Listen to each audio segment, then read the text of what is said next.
Welcome to the Women Behind the Legends. We are so pleased to have y'all Yay! back watching us once again. And this week we have special legendary Miss Soleil. Yay! Thank you. Hey, Soleil. Hey, girl. Good to see you again. Good to see you too, Mama. Soleil, we just wanted to find out who your legend is, how you met, and when the baby's gonna come. Well, you jump right into it. It started already. Don't start that rumor because that'll be on the blogs. I am not pregnant. I am not pregnant. That is funny. Oh my God. Thank y'all for having me though. I appreciate you. Y'all are so funny. Hilarious. So for the viewers, because y'all already know, my significant other is Professor Griff from Public Enemy. And we we met in 1989. Wow. Yeah, in 1989, I was 15.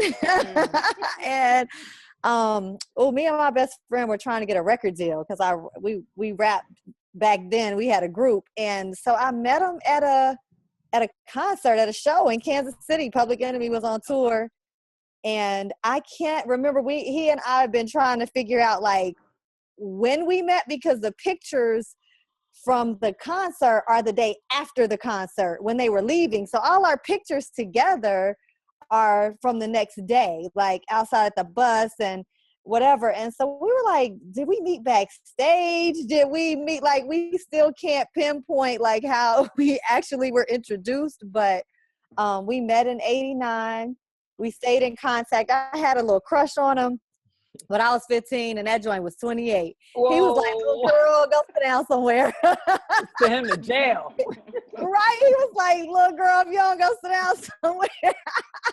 Like, you cute and all, but Right. He was like, girl, bye. You better go somewhere. And so, but he gave me his number and his nobody had no cell phone. It was like some office number and an address in New York. And I still have the piece of paper that he wrote it on. Wow. Like, I still have that paper. And we stayed in touch, but I was a little sister. So he never looked at me like nothing but little sister. So even I remember coming to Atlanta to see him, and I was like 21 or 22. And I had my baby. I had my second daughter. And I was like, oh, you got to see my baby and whatever. And he still was like, oh, little sister. Like, I was like, dang. You He was not like, he never looked at me like nothing but just a little kid. So we stayed in touch throughout the years, but then once I got married, we didn't stay in contact too much. I think I may have seen him one time the whole time I was married, and I was married for 11 years. Wow. And I saw him once during that whole 11 years at an award show. And he said, I saw you from the stage, and I ran down and gave you a hug and said, what's up? And I was like, I don't even remember now. He showed me a picture. Like he had the picture from then. And so once I got divorced, it was about a year after I was divorced, and I was at one of my friend's house, a mentor of mine, some classes I was taking, and she mentioned his name, and I was like, that's like my brother. Like, I love him. Like, I know him since I was 15, and I love him like he's my brother. I've always loved him. I was like, I used to have a little crush on him. I was like, but I ain't have a crush on him no more. And so maybe a little bit. Yes, I did. I'm lying. Just a little bit. But, I wasn't like thinking about him. It was funny because people wrote when they found out we were together. People wrote on the blogs like, oh, she's like, I was crushing on him, wanting him the whole time I was married. I was like, I saw that man one time while I was married at an award show with my husband. Wasn't a bit more thinking about him other than, oh, that's my brother. Somebody mentioned his name. Mm-hmm. Had a crush on him when I was 15. But people like to turn stuff and make it something it ain't. Oh, they must have been sleeping together since he was 15. No, I was still a virgin. Oh, God. It was not. So, but people like to make stuff up, whatever, make it juicier than it was. Yeah. It wasn't. It's actually a cute little innocent story, believe it or not, because everybody's hoes now. It's like no, seriously, they got to make something bigger or juicier than it is. I'm like, no, that's all it was to it. And so I was at my friend's house in Atlanta, and she mentioned his name. And I was like, oh, that's my brother. I love him. I was like, I'm going to reach out to him. And I said, I didn't even have his number anymore. I was like, let me go try to send him a message on Facebook. He had messaged me 2 years prior on Facebook saying, hey, what's up, Carl Griff? And I was like, he going to kill me. I didn't ever respond to this message. So I sent him a message like 2 years. It was 2 years out. He had sent it in 2014, and this was 2016 now, summer. And so I was like, sent him a message, and he didn't respond. And I was like, he ain't responding to my message. So like a month went by, and I was back at my girlfriend's house in Atlanta again, and she brought him up again about either a lecture or something, because they have mutual friends, and she mentioned something he was doing or whatever. And I again was like, you know, that's my boy. Like, I love him. He's my brother. Like, I gotta reach out to him. Twice did she mention him. Nothing but fate. Like, it was supposed to happen. And so I said, let me go back into that message. And the phone number was in the message when he had told me to call. So I texted him. And then I got in my feelings because he ain't text me back right away. And I was like, then he texted me back like, who is this? I was like, your old friend from Kansas City, 1989. Oh, like, don't play me like you don't know who I am, boy. All that to say, he thought somebody was playing on his phone and that it really wasn't me. And he ended up calling me, and we reconnected. And really, he happened to be in Maryland, coming back to Maryland. I was flying back to Maryland, and he was like, I'm coming to Maryland just to see you. I haven't seen you in forever. We met for lunch. I jumped all over him. I was like, oh my God, I miss you so much. How you been? Blah, blah, blah. We talked for 3 hours. Wow. So we looked at all our old pictures, and then still it was just like, oh, it was so good seeing you. Bye. See you again. You know, I hope, you know, stay in contact this time. A couple days later, we went to brunch so he could see all my 2 children that he hadn't met before, because he knew my older children, but he had never seen the little ones. We met, went to brunch, met the kids, then we went for tea, hung out the whole day, me, him, and the kids, and something happened. I was like, oh, now you like me like I like you, huh? Like, boom. You like that little crush I had when I was 15. But no, we don't know what happened. She was it like, was she's grown now. Yeah, good and grown. I was like, yeah, I grown up. Yeah, now I ain't no little girl. I ain't 15 or 20. So we started talking on the phone, like, but we knew we've known each other for so long. It was easy, and we've always loved each other, like just a genuine, innocent love, like friends. Like I love him like I loved a brother, and so he didn't look at me as anything other. And we decided though, after we talked, after that tea and whatever, and that hug goodbye, we was both like, something happened. So we were posting pictures like, oh, we had lunch. I had lunch, caught up with my friend from 1989 and blah, blah, blah. And then people started posting, oh, y'all cute together. Oh, y'all look at that. When y'all blah, blah. And we were on the phone like, what they talking about? Like, where'd that come from? The people had married us off already. They dated, whatever. And we really had just gone to lunch as friends, and that was it. And so after that, we kind of started talking on the phone regularly, and it turned into this, I want to take you on a date. Like, let's actually go on a real date. And so he flew back from Atlanta again, and we went on a real date, and we've been like this ever since, like inseparable since then. So like, I mean, I always loved him as a friend and had that crush on him since at 15 years old, but to not have contact with, just stay briefly in touch and then reconnect like that and then fall in love, like really in love, was crazy. Like just super fast and crazy, but not so crazy because we known each other so long. So that's the long and short of it. What was it about him at your age of 15 and his age of 28 that made you have a crush on him?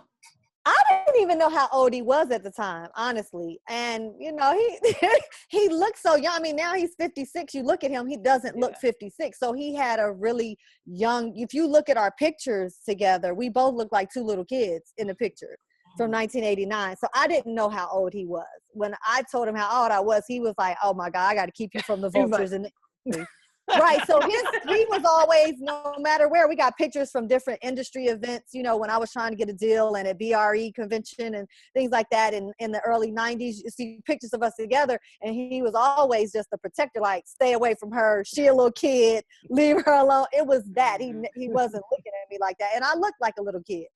But he looked like a little kid to me too.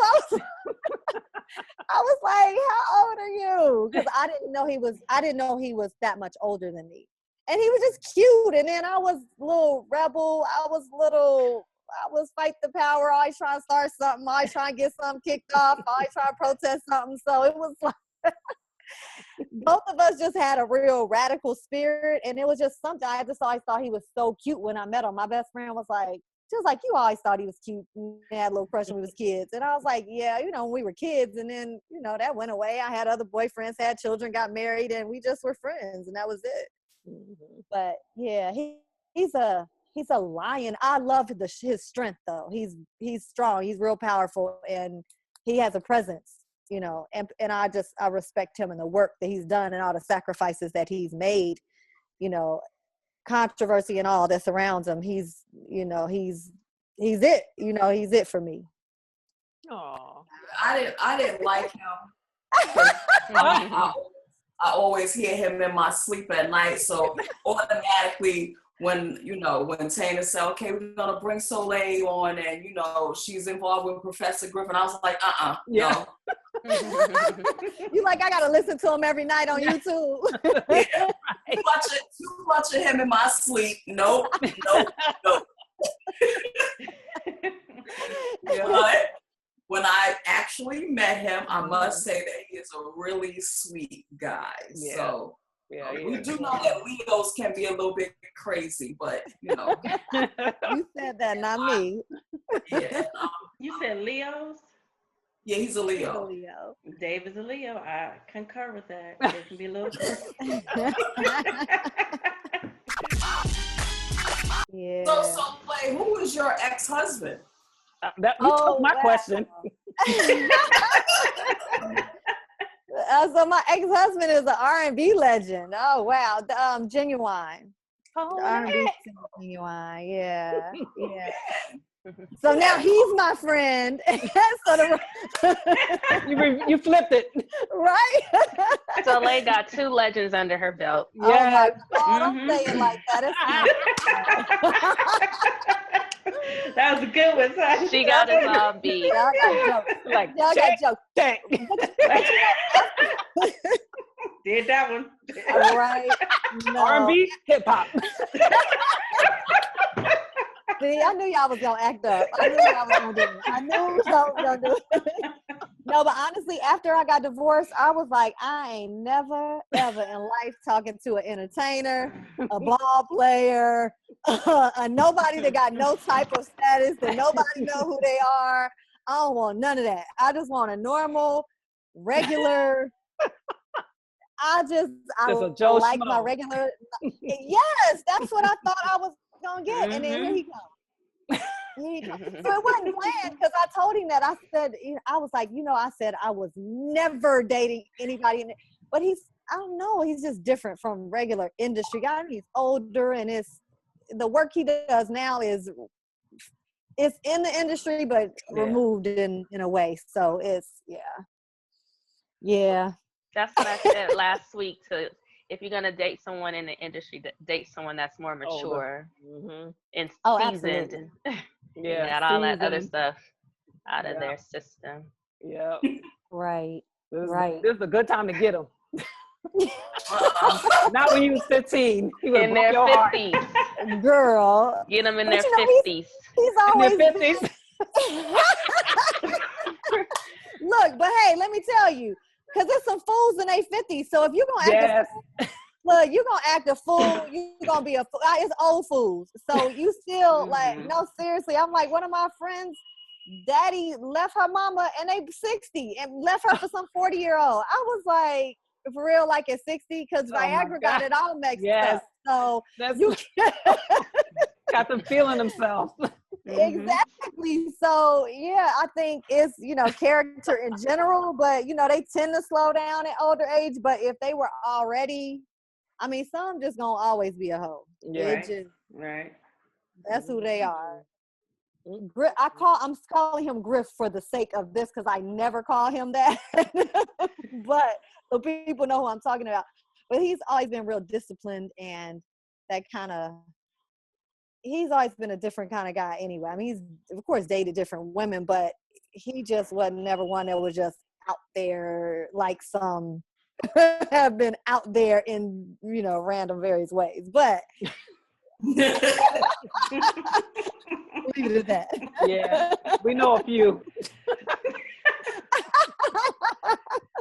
We know a whole bunch. We do. Mm-mm-mm. So Soleil, tell them a little bit about what you're into now, because you have a phenomenal business model, and the stuff that you're doing is great. One day I'm gonna have to make it there so I can partake. Right, Kiki? Yes. I know. Yep. And I'm having a workshop that y'all should be at this weekend. So I'm doing Sacred Sexuality 101 and Yoni Yoga this weekend. So that's Sunday. You probably saw me post about that. But so now, in addition, I am actually working on new music finally after, oh my God, my record came out in 99. Yay! Thank you.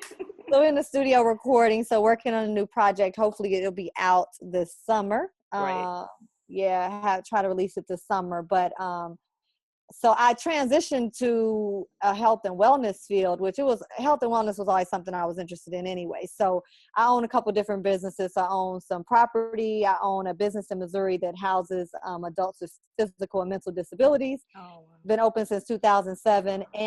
But as far as the work here, I own a martial arts school. So I have a black belt in Kung Fu. I'm a Jiva Mukti yoga teacher.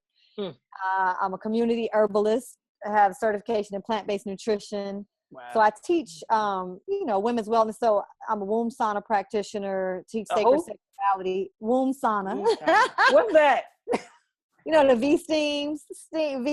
Oh, heard of the V-steam? Yes. Steam it up, right? Kiki know everything. Kiki know everything, right? Like them click-clacks behind her. Exactly. That's why I was like, oh, girl, that look like some little It's a click-clack. Exactly. She done hung them up and tired them because you done moved down to the next level.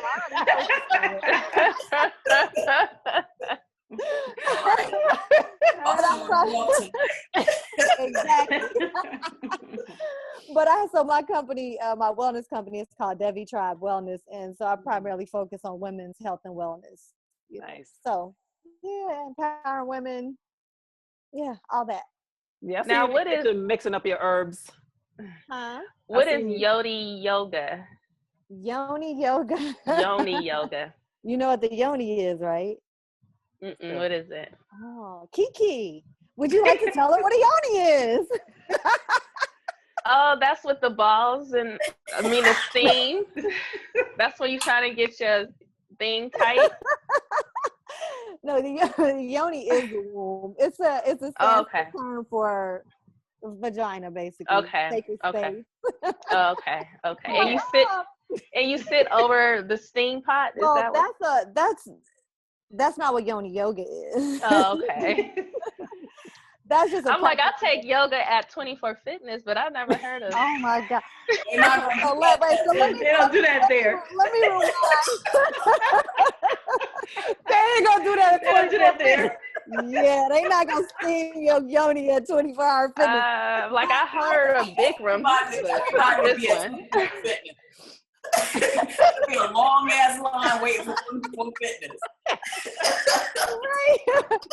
Okay, so no, the Yoni Yoga is not the steaming of it. That's the womb sauna practice. It's an ancient practice of steaming, but it's for different. It can be for medicinal purposes. I'm a womb sauna practitioner, but I typically don't. I don't usually offer the service. Okay. I'm too busy doing other things than putting people on the pot to steam their yoni. But I'll teach you how to do it at home. Mix some herbs for you. But so I'll make you look bad. But I'm a Jiva Mukti yoga teacher, so I trained in India to practice traditional hatha yoga.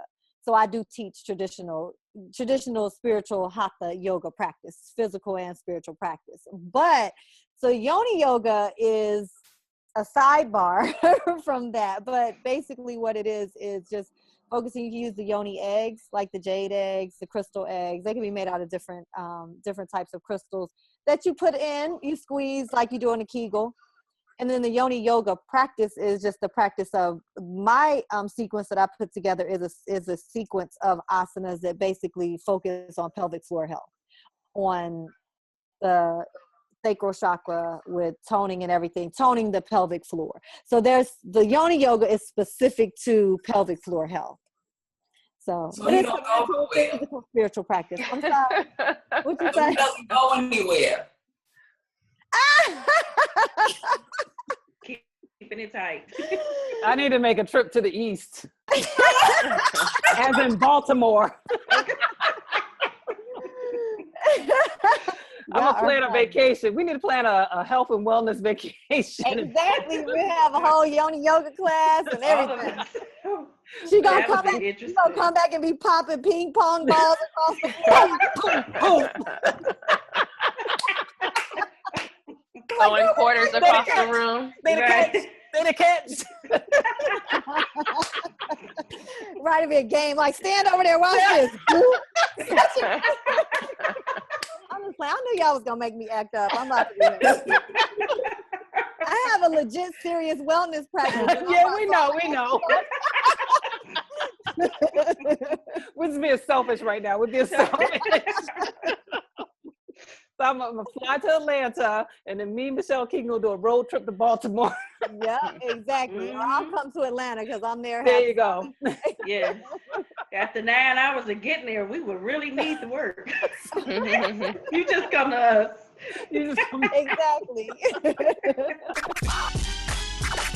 So, ladies, I have an issue, and I need help. Okay. What do you do if you realize that one of your friends are being fake? Do you bring it to their attention and put them on blast about being fake, or do you just keep it in the back of your head and not say anything? Because I'm like ready to like really put them on blast and let them know, I know that you're being fake. I know that you're, playing both sides against the middle, and it's really not cool. It's not cool for me because I don't do that type of thing. If I'm your friend, I'm your friend. And if I'm not, then you will definitely know that I'm not. So I don't like, playing both ends against the middle. And I see that a lot of people, especially here in Atlanta, I don't know what it is about Atlanta, but they love doing that. It's like they got to have you in these cliques, and they got to have you on their team and their side. And, oh, that's my sister this. But then you see them on Facebook or Instagram, and they hugged up with somebody that they was just talking to you about. And you like, well, I thought you didn't like this person. And that I cannot stand. Because if you're doing that to them, then you're doing it with me. Yeah. Yeah. So I want to know y'all's opinion on it. Like, should I say something? Would you say something? How would you go about saying it? Anybody, please. I'll start. It depends on how long have you known this friend? 5 years. Okay, so 5 years. I would approach them with it, but if that's just in their character to talk about people and smile in their face, that's just in their character. And me personally, I wouldn't be that person's friend, because I already know if they're talking about that person, they're definitely talking about me. And I had a friend that was like that. This was back in the 90s, though. That was like that. She would talk about everybody in the office and then turn around and eat the food that they give them and smile in their face. And I just had to stop being her friend. Even Mun said she's not a real friend, and she really wasn't a real friend. So if you know that you cannot deal with that, I would just let it go, because it's just going to keep taunting you and going to keep dreaming about it, thinking about it. Just let it go. That's all I. It's not that I'm dreaming about it, because I sleep very well at night. It's just that I want to let them know that I know that you full of shit. Then let them know, and then stop being their friend. My opinion. Okay. I think if you really just want them to know, you want to get that off your chest, go ahead and let them know. I do agree with people being like that in Atlanta. So my circle is very few. Very, very, very, very few. So that's all I really have to say about it, because I concur. There's different types of fake people too. I mean, True. like the fake person that you're talking about, that's definitely fake.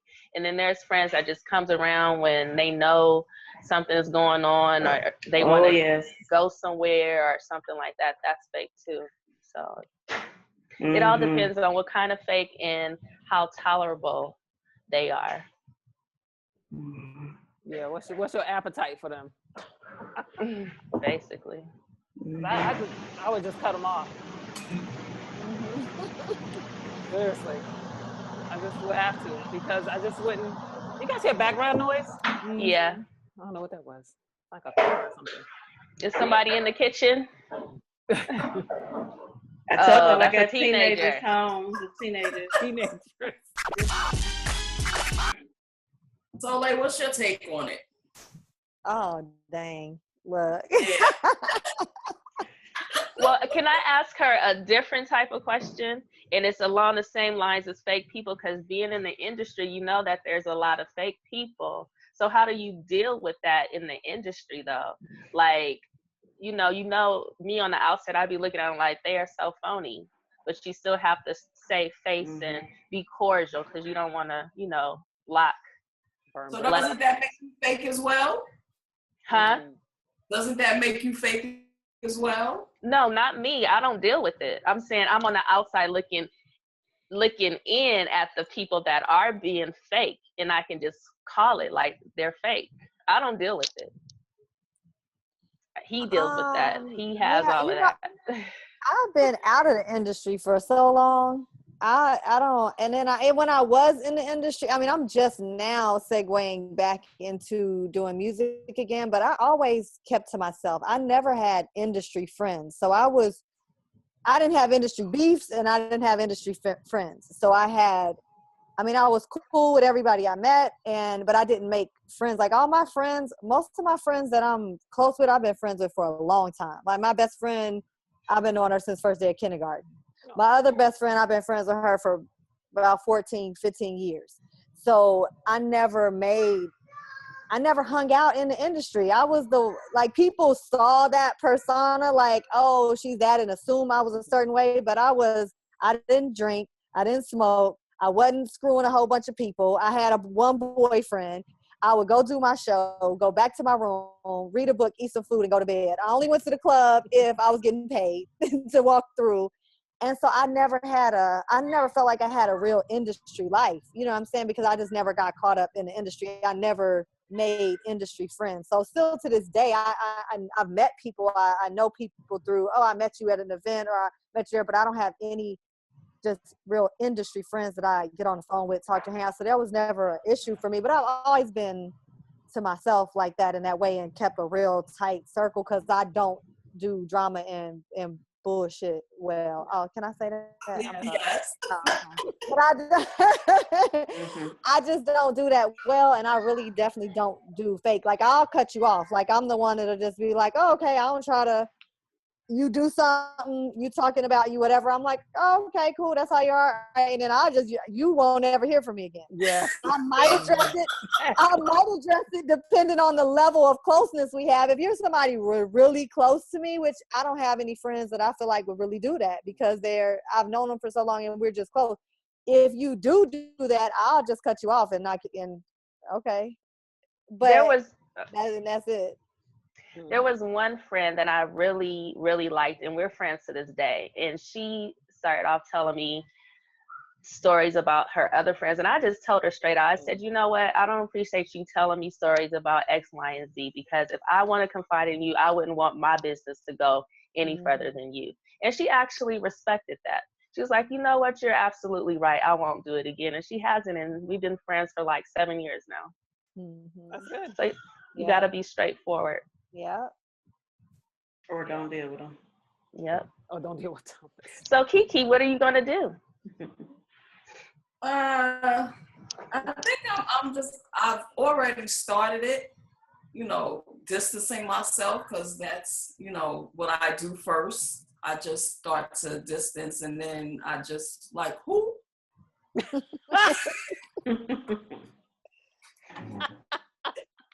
So like, oh yeah, I remember that person. No, not really. No. I really don't. So I think that's going to be the road that I'm going to have to go down with, a few people like that, because it's becoming like redundant with these different people, and they have that characteristic. And I'm like, where are you getting this from? It's like a need to be liked by everybody, and it's so petty, and it's so needy. And I'm like, I'm not that type of person. Like, you like me, you don't, fuck you. I really don't. You don't. Mm-hmm. I like a person more with they could keep their mouths closed and not talk about other people's business. Yeah.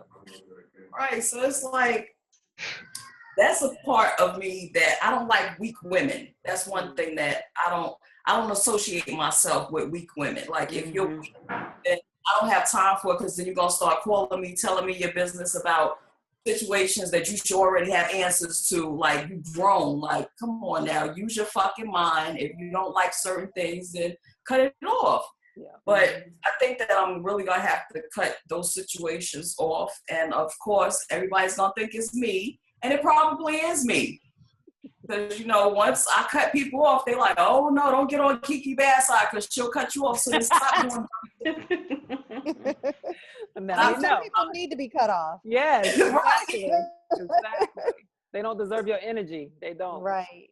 Yeah, and that's the point that I'm at now. I'm like, I don't want to have to give any more energy than I have to give outside of my household. The people that I have to give my energy to, which is my husband and my children, that's about it. Other than that, I don't want to have to go above and beyond giving energy to, idiots.